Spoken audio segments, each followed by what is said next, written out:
We're live. We're live. Hello and welcome. My name's Petra. I'm in Cambridge, Massachusetts with my lovely daughter Natasha.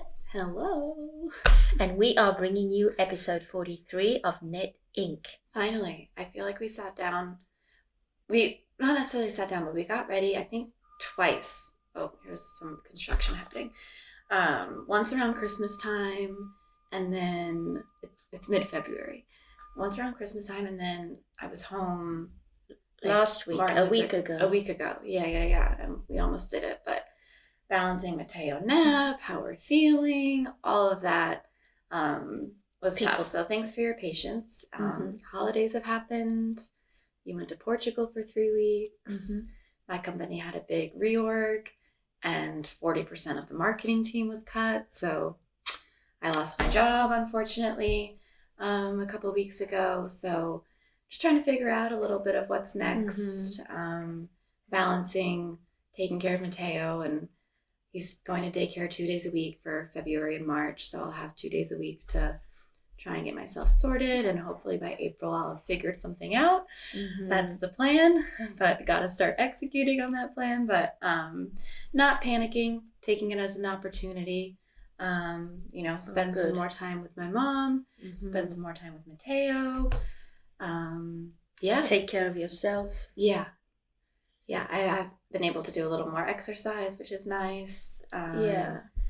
Catch up on sleep a little bit, all of that. So, it's all about the balance. So still figuring it out. I'm sure I'll be figuring it out all the way up until forever. Well, yes. It's all a journey, isn't it? Yeah. It seems to be the way of the world these days, that companies reorganize and just get rid of their employees. Yeah, these tech software companies, I think. Yeah, the software world, technology world, it's tough. It's tough out there. So I've got good experience, so I'll find something, but it's still kind of like corporate world. A little scary, huh? Anyway, this is a place that we'd like to talk about knitting and more fun things, but just creative things. Yeah. Luckily, I always have knitting. No one can stop me from knitting. And isn't that amazing to have a hobby that is grounding and meditative? Yeah. It really is. It's great to be able to sit down a little bit every day and work on something, have something to show, make something with your hands. I find that it's a really calming, soothing hobby. Yeah. So with that, cheers to episode 43, creativity, and you wonderful people that have been with us and watch us. We are so thankful for this community. Yeah, welcome back to our lovely returning viewers. And hello if you're new. Hello if you're new, and welcome. So let's get into it. Let's get into our knitting. And then if we have time at the end, I'll talk about my my Portuguese Camino walk that I did in January, if anybody is interested in that. I know that some of you joined my private Instagram account and followed personal. me. I don't know if it's not private. My personal. Sorry. Yeah. Where I was posting every day. It's a great memory. All right, so let's start with you this time, Mom. What are you wearing? Oh, I am wearing an oldie but a goodie. This is a Felix sweater. That was really popular at one point. Do you think it's still really popular? It actually is, because I was looking for patterns. I'm casting on a new sweater, and I was kind of searching what's popular right now in Ravelry, and the Felix was there. Wow, it's been popular for a while. I mean, it's a thick, it's big gauge, right? It's quick. You knit it on, I think, either US size 8 or US size 10 needles. I can't remember now. It's probably a couple of years since I've made this. It doesn't show up too because it's dark and I'm wearing black underneath, but the raglan increases are really cool with these yarn overs. That's what makes this sweater special. And I made mine out of Brooklyn tweed yarn. And you had gotten that Brooklyn tweed yarn, used a gift certificate from Dad, right? And I remember it took you a while to figure out what you were going to get. And I love, this Brooklyn tweed, I love tweed. I'm a big tweed fan. But I love the color, the little pink and bright purple. It's so nice. And this did pill a little bit. I've got a is it a gleaner? Yeah. Yeah. I did glean it. This is freshly washed, actually. Freshly washed and blocked and gleaned. And you know what? I must say that, so it's, I did a tubular bind off, and it actually the yarn wore out in a couple of places. Oh my God. And I repaired it. So I got a tip quite a while ago from the yarn hoarder. I'm not sure if she still podcasts, but that tip is when you make yourself a sweater or a garment, if you have a little bit of yarn left over, keep it. So I've got 2 or maybe 3 now big glass vases where I keep a little bit of yarn from all my sweaters. Yeah. And I was able to take that yarn and fix the hem. So I went it's not going to show up, but I went all the way around the hem and basically did a little extra stitch all the way around to reinforce it. Why do you think it got worn? I think this yarn is a very fragile yarn. Okay. And it just breaks and pulls apart really easily. Huh. So that's the only place. Almost like unspun. Unspun. Almost like unspun. Interesting. Yeah. So I wonder if it would have been stronger if you held it double, but then obviously the gauge would have been thicker. And I think the tubular bind off puts extra stress on the yarn. Yeah. The way that you do it, and that may have been a contribution. But I've worn it a lot, and I'm guessing this is at least 2 years old, isn't it? Yeah. And it's really warm. It's one of these sweaters that's light and warm that I really love. All right, so that's what I'm wearing, and I'm sure I've worn it on one of our other previous podcasts and talked about it a little bit more. When I finished it, yeah. All right, my darling, what are you wearing? So this is my Cumulus blouse, and this is the first Cumulus blouse I knit. I've knit 2, and I looked at my Ravelry page. So I knit this was in 2020. I cast it on in August and finished it in September. And it's knit with 1 strand of mohair and 1 strand of lace. And it's alpaca lace, isn't it? The black. So it was a black lace and a gray mohair. I love how it's come out. It's marling. It's almost beautiful. Looks kind of bluish. Yeah. And I knit this for Christy Glass's virtual Tell Me About Your Rhinebeck sweater in 2020. Yes. So we were in Newport staying at your friend's condo, and we did a little video and submitted that for the Rhinebeck that I don't think there was a Rhinebeck that year. It was during the pandemic when there was no pandemic. Rhinebeck. Peak pandemic. Peak pandemic. I feel like we have to clarify. Yes. So 2020, that's right. Yeah. Autumn of 2020. There was no Rhinebeck. Yeah. So I you know what? I looked at my Ravelry notes. This is back when I was swatching for things. I said in my Ravelry notes, I wanted a tighter gauge than the pattern called for. So I used size 6 needles. They must have called for a larger size. And I did a mini swatch and some math. And looks like size 3 stitch count will get me the size I want for around size 1. So I did the stitch count for size 3, but fit for size 1. Okay. And this has an I-cord edging around the neck. It's supposed to be like a V neck, and around the cuffs on the bottom. And it's super soft and comfy. I just have a tank top underneath. I don't need to wear anything. It's not itchy at all. Since you're looking at your project page, what mohair did you use? Sandness garn, and it's one we got in Norway. Okay. And then it was Misty alpaca lace, which I think I must have taken from you. Yeah, I brought a really big skein of. I still have it actually. I'm using it for repairing other things. Isn't it great to keep these detailed notes for when you want to make another one? I wish I was better at that, because in whips, I'll talk about it a little bit more, but I want to make a sweater that I've made before, and I didn't do very good notes the first time. I'm so hot and cold with it. I go on catch up, and then some projects just don't make it. It's much better if you do it contemporaneously. Isn't that a big word? That's like a Jeopardy word. That's you make the notes as you go along, like a good true scientist should be making notes on their experiment. while it's fresh in your head. Yeah. But it's not always easy to do, right? I've gotten really out of the habit of... Sometimes I've taken notes on my notes app in my phone. Oh. For some reason, that has been like accessible versus just going right into Ravelry, and then I'll go back and put it in. But really, I should just go right into Ravelry and do it there, because you can access... You can do it on your... And also, it's much easier to get on Ravelry on your phone now than it used to be. It is. It used to be more cumbersome. Yeah. I should get into the habit of that too. I know. Well, all right. It's never too late. So that's what we're wearing. How about finished objects? So I have 3, but that I don't know what the count is. It's a whole range, because we have some Christmas stuff that we finished. I have given a couple things away. Mm-hmm. So I don't know what the count is, but we've got a handful. Why don't we wrap up some of the Christmas related, holiday related stuff? Good idea. Yeah. So let's talk about these little guys. Okay. Let's talk about So this was the mystery gnome along. No spoiler alert necessary, because it's February, and these were the last clue for these came out December 24th. So we knit this little guy first. He's mine.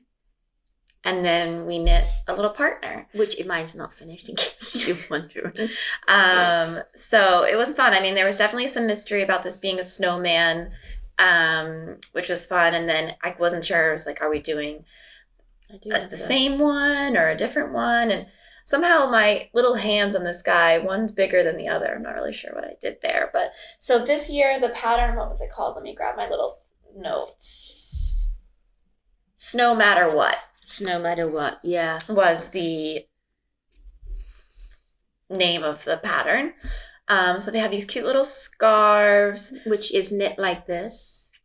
It's pretty clever. Yeah, you do the ring, and then you attach this guy separately. And Sarah, I believe, of Imagine Landscapes is the designer. Right. And she does super helpful videos, and it's a whole fun thing in December. And I think a few of you joined.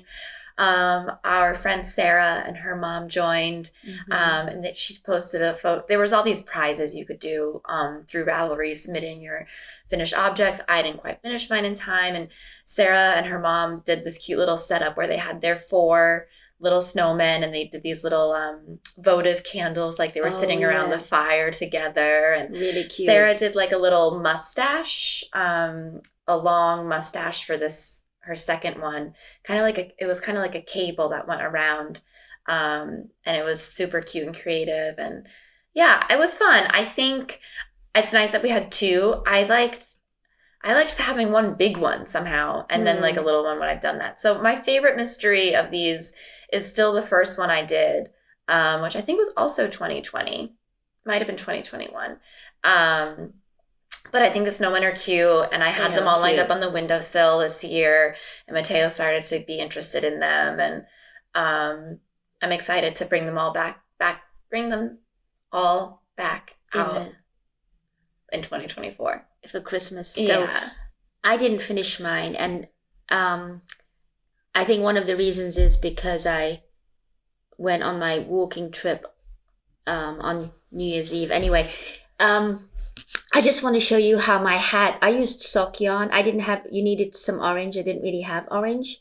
And it just so happened that the sock yarn, the stripes worked out so well on the sock yarn. There's a stripe around the brim, and then the crown of the hat, and the way that the hat is created is really cool. Really clever. Clever. She is a very clever designer. There's a lot of other gnome patterns, but I think hers really are the best. So I've knitted all my parts. All I need to do is the bottom. Stuff it and attach. I don't like doing the whole attaching thing part. It's so quick. All you have to do for this is attach 2 arms and a nose, which really isn't that bad. I'll finish it today. Yeah. Okay. So they're not as fiddly as some other things. Yeah. And they're so quick. Super cute. So, okay. And then we're still making these mittens. So I think we talked about these in the previous one, because we started gearing up for a holiday. Yeah. Where's the rest? So we're not going to talk about these too much. If you're really interested in these mittens, then I think it's episode 42. Yeah. Where our previous episode where we really talked a lot about them. But our goal is to have all 24 finished in time for December. And I'm just going to count them. Natasha's holding the ones that we finished most recently. So we finished 4 since our last episode, although this guy needs the little hook, I guess. And then some of them still need this guy needs a little hook too.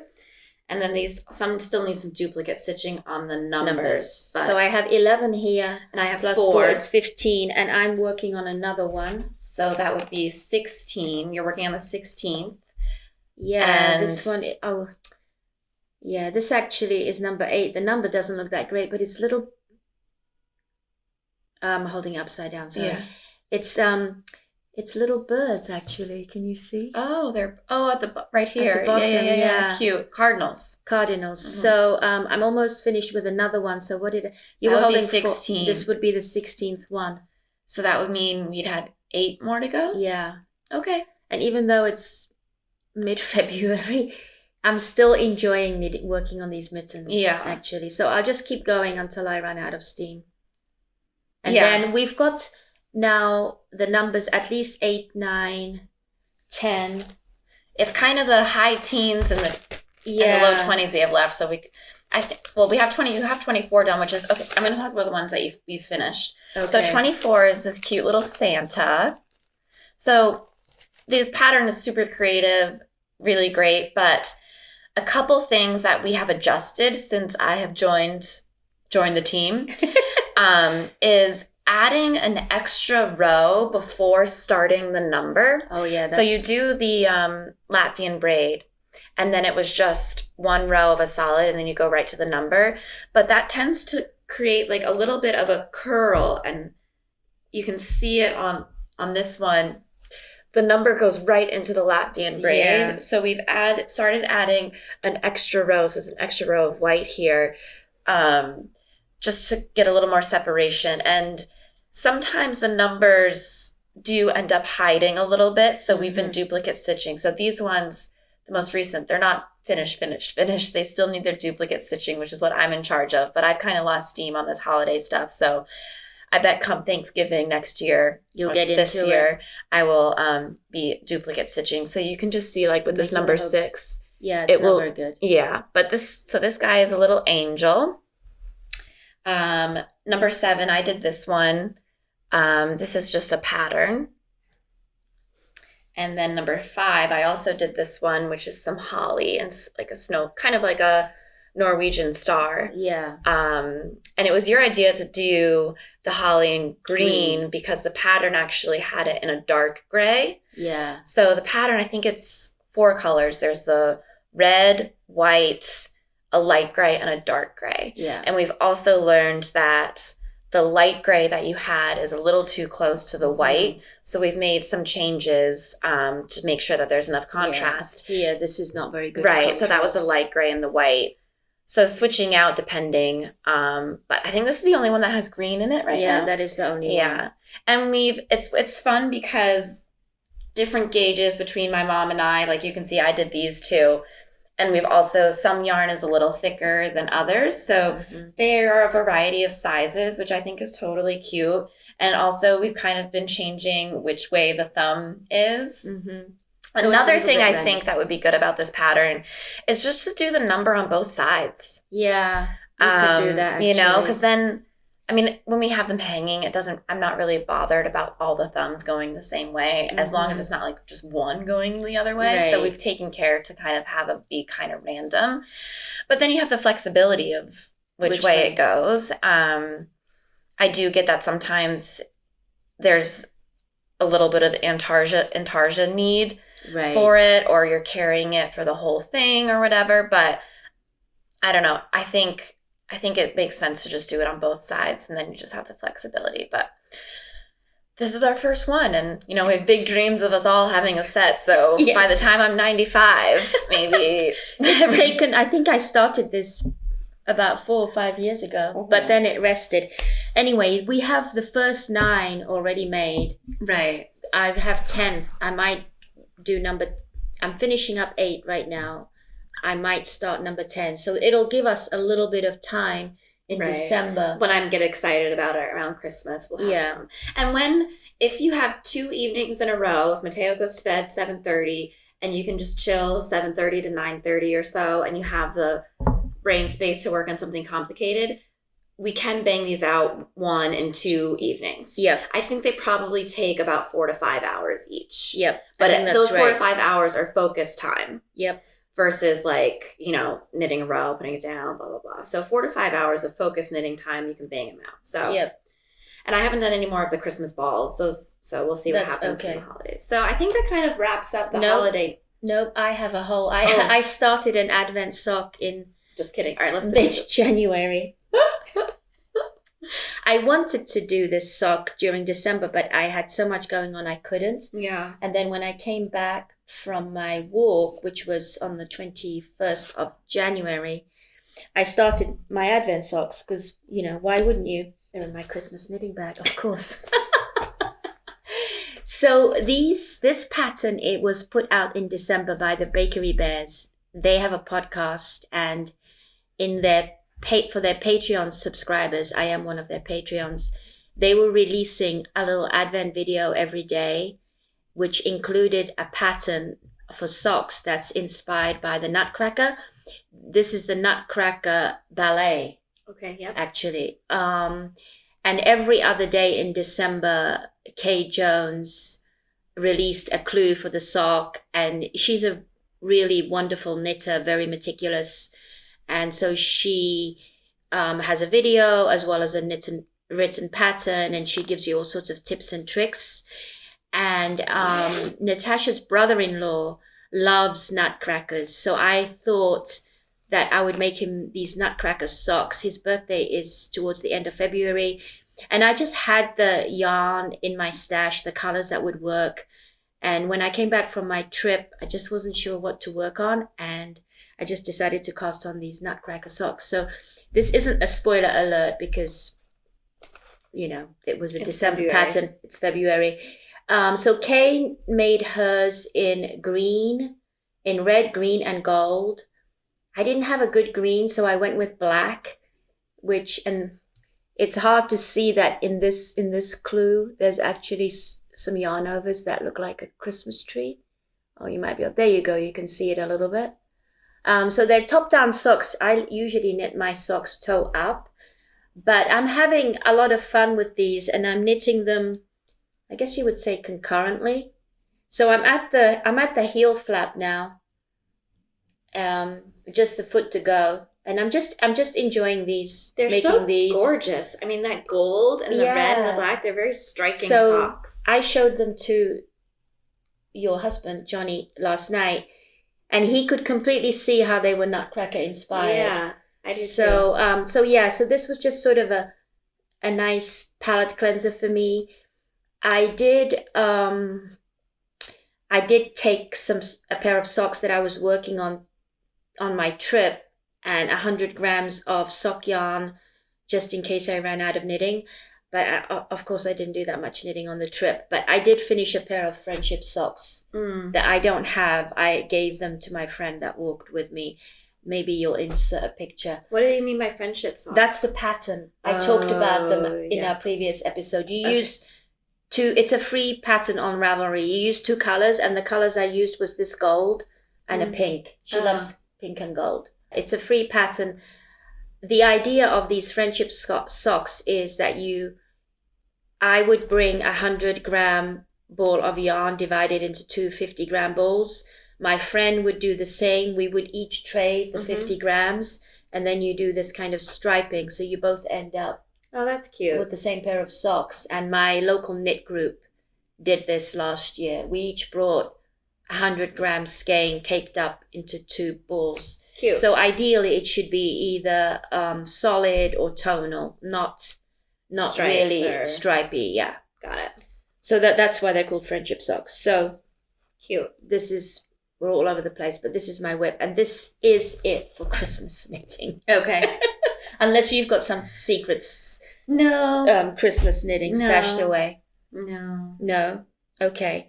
So finished objects. So that's it. My friendship socks and these mittens and this little snowman were my finished objects. That's it.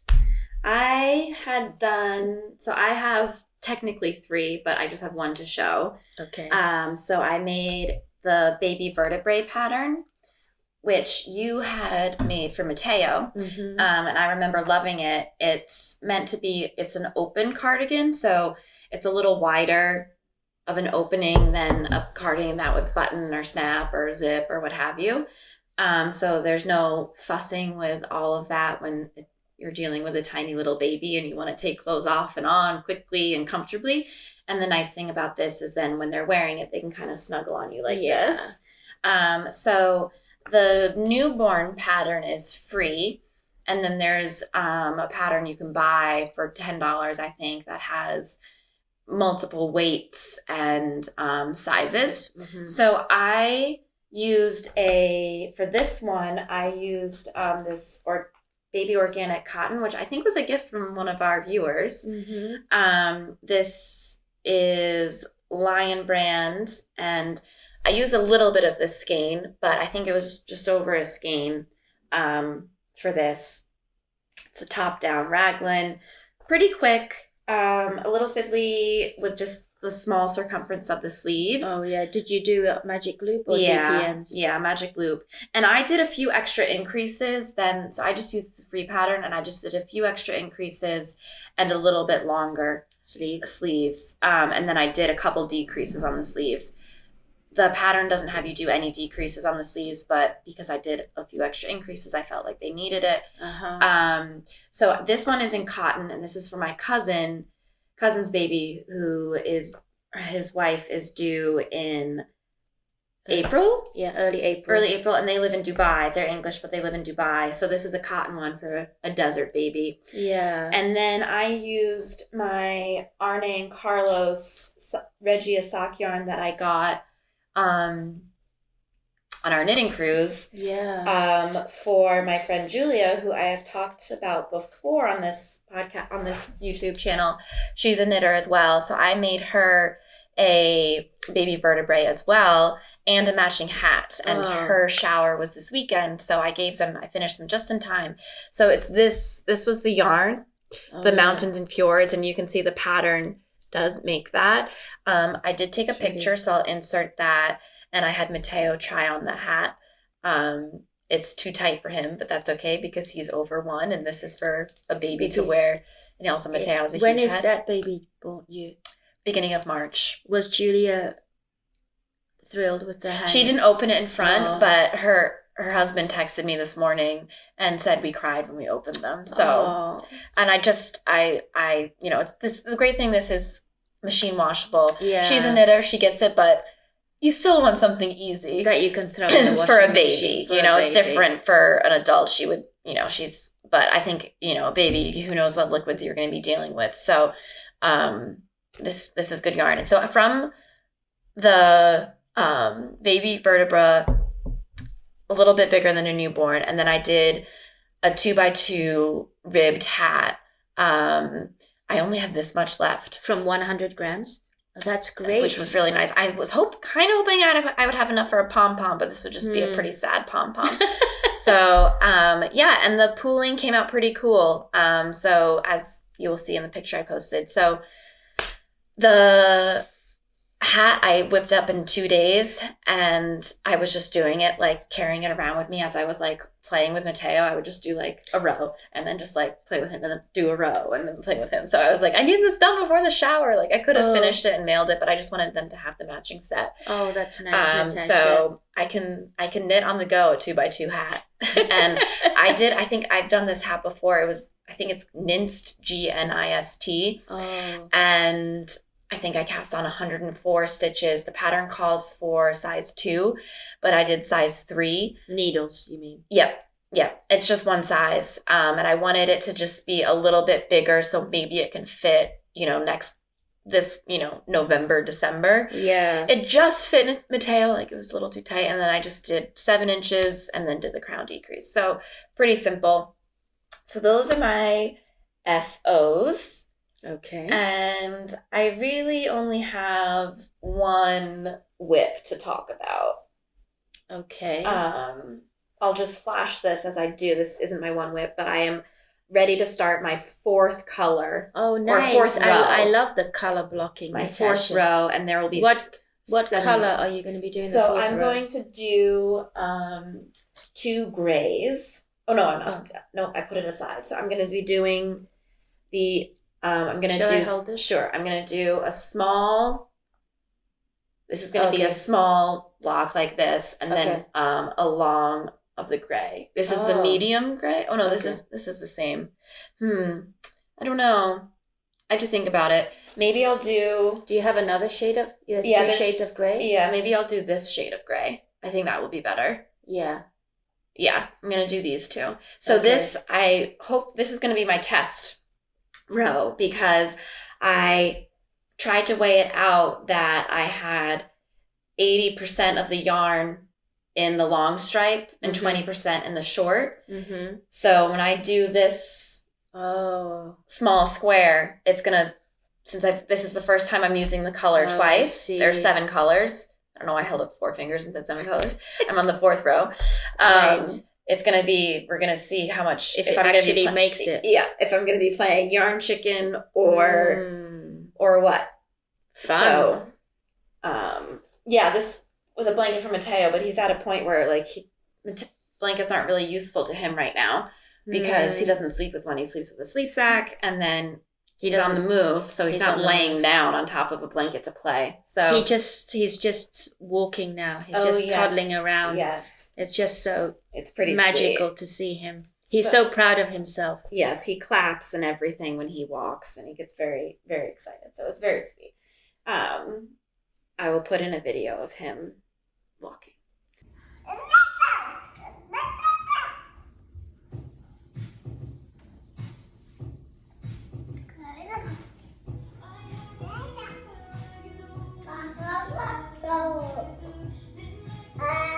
And we'll see if he wakes up while we still have everything set up, and he can have a little. He can make. Yeah, he loves to make sounds and babble, and he says "uh-oh" every time he drops something, or just when he doesn't drop something. I'm just thinking of how many FOs I have. Whips. Sorry. So I already mentioned the Nutcracker socks. I'm still working on Mateo's romper. I think we should hold that up because you've made progress on that. Yeah, and so, let's just talk about that instead of me trying to calculate my whips. We'll just go through them. So this is a Bergerac de France pattern. I've talked about it in probably the last 2 episodes. I bought the pattern from their website, I think, and this is going to fit him next year. So the pattern only goes up to 12 months, but I'm making it a little bit bigger than 12 months. Originally, I was hoping that Mateo would wear it for this winter, but it's going to be next winter. So this is the front. There's an intarsia whale on here, and there's going to be an eye and a mouth added that's just embroidered on. Maybe you can do it. You're much better at that kind of thing than me. And it's pretty big. This is the back, and I think you've done a really nice job with. There'll be some poppers here, but it's a nice edging enclosure. Thank you. And so this is going to have poppers for the legs too, so you don't have to take the whole thing off for diaper changing. I don't know exactly what, but you can't. Maybe you can see. There's a ribbing here and here that's going to end up being the closure. And I just started the sleeves. So the yarn that I'm using, I got at Webb's last May. This is how long I've been thinking about making this. It's called Northfield Valley Yarns. It's 70% merino, 20% baby alpaca, 10% silk. Nothing but the best for my little grandson. Oh, it's really nice yarn. It's super soft. So the thing is, I'm going to be playing yarn chicken now. Because you're knitting a larger size. Because I'm knitting a larger size. So in the pattern, the sleeves are just knit in this cream color with the orange cuffs. But I don't think I'm going to have enough cream. This basically, it's this plus the little other nugget of cream this is all that I have left of the cream. But I have a lot of gray so these are 50-gram balls. It's DK weight. This is the only gray was the whale. So Natasha loves color blocking. So I started the sleeves and I'm doing 2 at a time to make sure that they end up being the same size. I did think about knitting them in the round, but then it would be harder to do 2 at the same time. The pattern is knit flat. And if you... They'll have a little more structure that way anyway, That's right? true. And if you watched our previous, maybe 2 episodes ago, you'll realize how much I messed up because I thought, at first I tried to convert it in the round. Then I thought that this was going to be seamed. I didn't realize the front and back. Anyway, it's been such a rigmarole. Mostly operator error, honestly. So I'm just decided to knit the sleeves flat and knit them both at the same time to make sure that they actually end up both being the same. Given my recent history of making things more complicated for myself.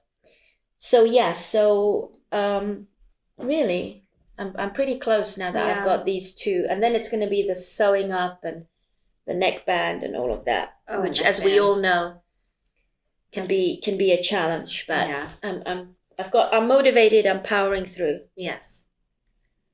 And then I think I have 1 whip that's almost finished, and then a whip I'm starting, and then something that I want to start. Oh, I really only have one more thing to talk about. Do you?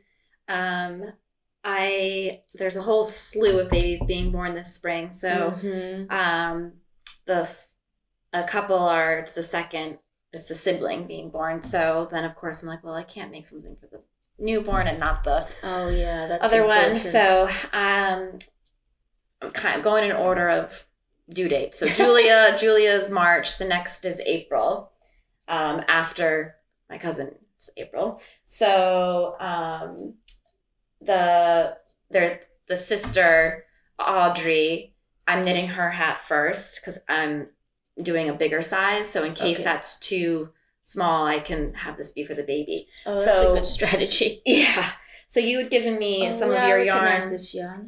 This is so fun. And I was looking at this yesterday and I was like, oh, this would be great to do sweaters. But I'm just, maybe I'll get 3 hats out of it instead. So, because this is also Regia sock yarn, but it's 8 ply. So I think it's DK weight. Actually, Ravelry told me it was worsted. Oh, okay.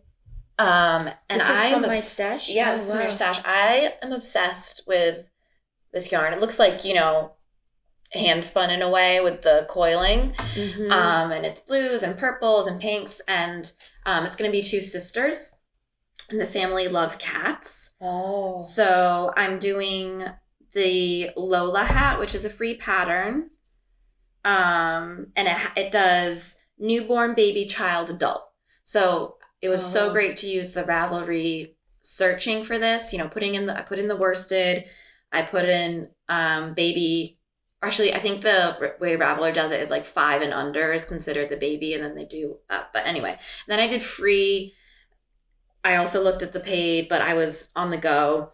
And this one just came up and it looks like it has enough interest, but pretty simple. So it's like these little ears.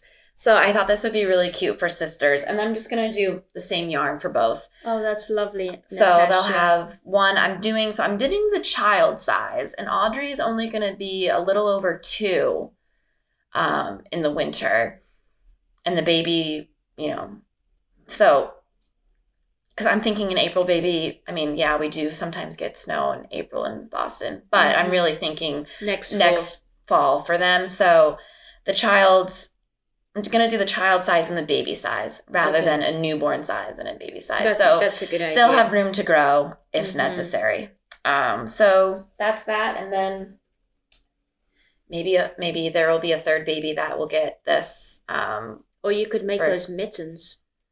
I could make the mittens. Yeah, we'll see. See how motivated I am to move on to the next. And how much time you have, because there's so many babies. Yeah. And you know what? My doctor's expecting a baby. Oh, wow. My primary care physician, yeah. I was thinking I should knit her baby something. Oh, that's nice of you. So that I've forgotten I'd given you that. That means I can remove it from my stash. You sure can. I'm motivated to just power through it. Is it 100 grams or more? It's huge. It kind of ballooned out off the band. Oh yeah. Once I took it off the band, I mean, I don't think I can get this band back on here. No. It was like super tight. But it's definitely... It's 150 grams. Yeah, it's a big boy. The sock wool. I feel like you could knit a toddler sweater out of this. I mean, oh yeah. It's huge. But it's really... I just love these colors. It's 300 meters, 328 yards, 150 grams. I mean, they would have made really nice, like, slipper socks, essentially. Made in Romania. I think I got this at Webb's when I went as well. Yeah. Okay, well, I'm glad you're using it. And it's also machine wash, Regia with the machine wash and dryer proof they put on there. I like that. I like the way that's phrased, dryer proof. I haven't heard that expression before. Yeah. Regia is dimensionally stable, hard wearing, machine washable up to 40 degrees centigrade, no felting, and dryer proof. So I just think that's really funny. That is really great. Yeah. Yes. So. Okay, I'm going to bring up another FO in this beautiful bag from my lovely friend Sandy. Thank you, Sandy. This is my November sweater. Your knit a sweater in a month. Clearly I've been really delinquent. It's okay. It's your own time. I again, for those of you that have seen our previous episodes, you will have realized that this is a redo. I made this sweater and then 2 or 3 months later I lost it. I think I lost it in Colorado, and I'm going back on the same trip. The annual trip this coming Friday. There's a part of me that wonders if I'm going to find that sweater. Can you imagine? Anyway, this is the pink Someone fizz. shows up wearing it. Oh my God, someone shows up. I found this sweater in my suitcase and oh my God, can you imagine? You have to let me know what happens. Yes. So this is the pink fizz by Andrea Mari. My version is the red fizz. It has this beautiful lace weight panel. Lace weight pattern. Sorry, lace pattern. Lace pattern, yeah. Thank you. In Andrea Mari's pattern, she's got the lace panel on both sides, but I love asymmetric things. So I decided to only make the lace panel on one side, which I also did in version 1.0. I ordered exactly the yarn. This is Jagger spun. It was a 500-gram cone, hollyberry. I ripped this off the cone because I needed 2 strands at one point when I separated, when you cast off of the neck and you're knitting the shoulders. I needed another end. So it's amazing how it's held up actually. So I pulled out the cone. So all I have to do, I just cast off the sleeve. All I have to do actually is the neckband now. Oh wow. And block it and weave in the ends and all that good stuff. And the reason I've got a stitch marker here is because I had a loose stitch. This is a 3-needle bind off here. I might just have to redo this section. So yeah. So it's ready for the second trip. It's ready for Colorado again. Oh yeah, I don't know what happened here. So another thing for me to quickly finish. The neckband, wash and block it, ready for Colorado next week. Good. Yeah, I'll be happy, and I'll be happy to finish this. This is hollyberry, but I also have another cone of another berry that is more of a burgundy. Yeah. But I love this. I love this brick red. Yeah, it's really nice. Yeah. Great. So, yep, very, very close. Did you have something else to talk about? 2 more things. Oh, wow. Okay. I'll just sit here. Okay. So, my birthday is beginning of February, and I like to do a birthday cast on. And I went through my stash, and I decided that I really wanted to make myself a sweater out of this yarn, which I bought in Northampton wool maybe 2 years ago. I think 2021. 2021 together, yeah. It's cool. It's discontinued yarn. It's Peru tweed, Lena Grossa, and it's Aran weight. Did we decide? I think so. Yeah, and I made a sweater. Natasha made a sweater Mine out of it. Mine was more like a navy. Yours is more black. Mine was a navy with more copper and gold pops. And yours is black with some pink and blue pops. So this is as far as I've got. Oh, wow. Mostly because I want to finish the things that I'm working on, but I do want this to be my travel knitting. Oh, okay. I want to get to a point where it's easy. I've got a long, 2 long plane rides and being in company. I just want something that I can pick up and knit. And with this dark yarn, there's no point in making a sweater with a lot of detail because it's just not going to show up, especially with this color. So I decided to make the cycleteur. You know what? We didn't even show that we're knitting. But anyway, it's a pattern by Asa Tricosa. She's one of my favorite designers. And this it's a saddle sleeve pattern. So it's a sweater that I made before. I made it in Gotland wool that I ordered from Kia from Kia's podcast in Sweden, one of my favorite podcasters. So it's a very lightweight wool, the Gotland yarn, and this is too kind of like this. Even though it's a big gauge, it's light and warm. Mm-hmm. So I love my sweater that I made out of this. Yeah. And this is going to be knit in size 8 needles, 5mm needles. So Asa Tricosa, she's got the ziggurat technique. She's got a beautiful way of doing the set-in sleeves. Well, this is a saddle shoulder, but you do need a little bit of concentration following the pattern at the very beginning because it's kind of an unusual cast on. I mean, this is the cast on for a top-down sweater, which probably looks really odd to you. It looks odd to me. But you just follow her directions faithfully and you come out, in my opinion, with a really stylish sweater. I should have worn the first one, but I love the first one that I made. It's got a really cool collar. Are you going to have enough yarn? I hope so. I feel like that, because doesn't that have like turn over? I'm not going to do those cuffs. Okay. It has big turn up cuffs. I'm just going to do a plain cuff. Okay. And then I feel like you're going to do I might do a simplified neck. The neck is added on afterwards, I think. I see. Okay. So it'll be dependent on if I don't have enough yarn. Did you use all your yarn? I think I did. I'll have to check. I think I have 400 grams of this. Let's see if I did any Ravelry notes. Yeah. So this is where I was a little sad because on my first version of the cycleteur, I had 0 notes. In fact, and I just said I made size 2. And I'm surprised I made size 2 because size 2 is 34-inch bust and I'm more like a 40-inch bust. I think I made size 2 because there's a lot of positive ease in the pattern. So I'm starting off with size 2.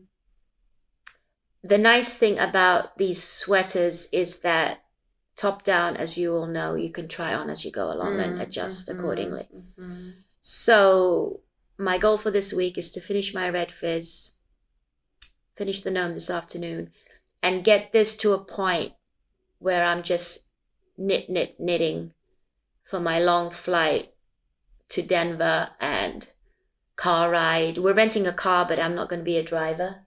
Nice. So I have knitting time because it's about a 2.5 hour drive up the mountain. So okay, so it says in here I put 4.4 skeins. So I bet I had 5 skeins. I think they're 50 gram skeins. So I have about half a skein left somewhere. Okay, it's 50 grams. I thought I bought 8, but you know what? Maybe I only bought 6. I might have to revisit all of this. I'll see how much yarn I used for my version 1.0 and figure out how much yarn I actually have. Mm-hmm. And you know what? And the other option was to make this a Felix sweater. Oh. In the same gauge. That's not a bad idea. Which actually would work, wouldn't it? It would be a lot more simple. It would be, you know what? I might do that. I think you should do that.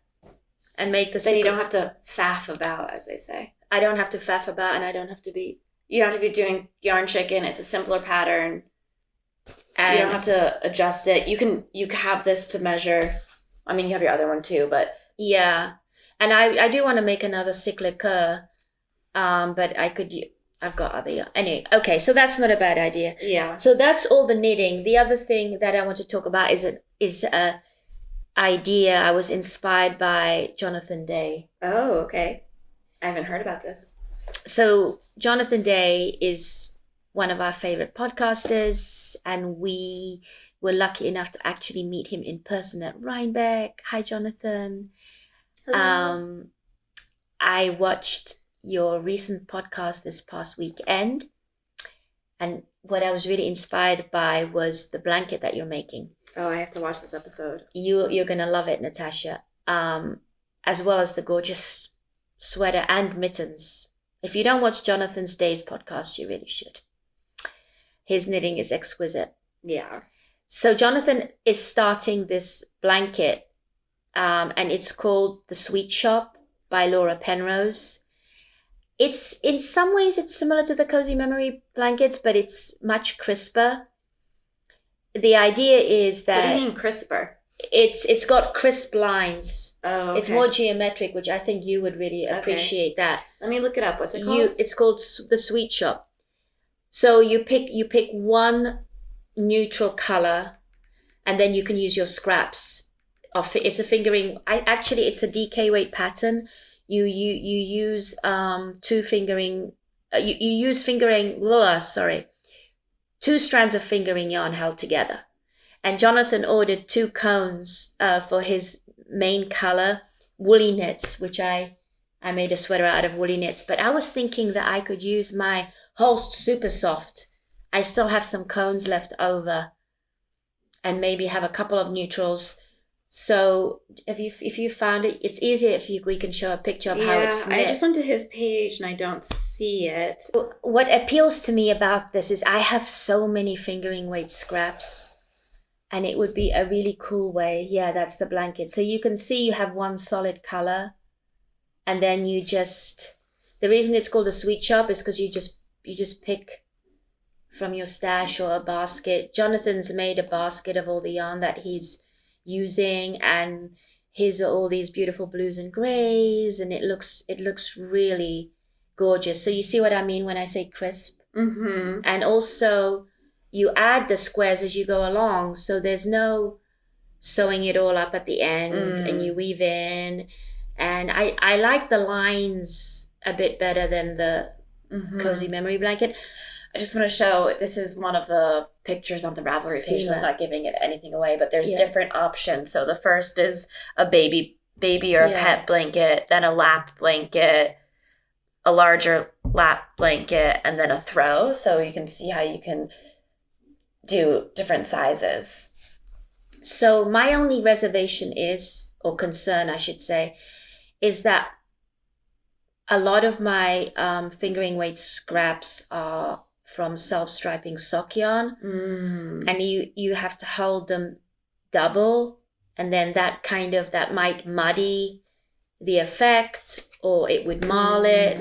I haven't decided if I would hold the self-striping yarn with maybe a gray, like I did my Mild Mania leggings, which then dulls it. Or I could maybe, I'm wondering what it would be like if I didn't do it at the DK weight. If I held them singly. I don't know. I haven't figured it out, but it really appeals to me because I've got just so many little balls of fingering weight yarn left over. Just left over from my own sock projects, and also from a couple of advents, or maybe 3 advents that I've participated in. And I like the idea of choosing, a light gray or a purple to tie all those yarns together. Yeah. And so Jonathan, he's got these gentle goals. I love that expression, Jonathan, gentle goals of using your stash yarn. And also he's planning on making 2 squares a year. He wants to make the big blanket with 100 squares. So 2 squares a year? 2 squares a week, sorry. 2 squares a week. So I'm behind with everything, partly I think because I feel like I missed January. But you know what? It's the Chinese New Year. So I could just start my year in mid-February, you know. Why not? Hashtag why not?